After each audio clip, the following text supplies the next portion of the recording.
Oiê! Caiu a temperatura aqui na minha cidade, tava um calorão escandaloso ontem, mas a temperatura caiu. O que vejo aqui? Caminhas pets recheadas de cobertas.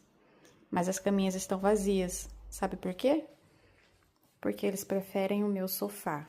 Aí eu tenho que ficar forrando o sofá todo com esses panos, com essas cobertas, pro bom conforto dos princesos, né, crianças?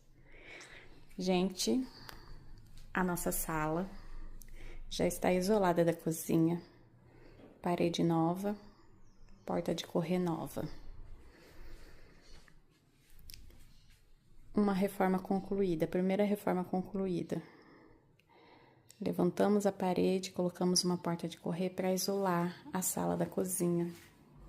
E tem vídeo novo lá no canal, mostrando tudo, como é que foi feito isso aqui, contando um pouquinho para vocês o que mais vamos fazer daqui para frente.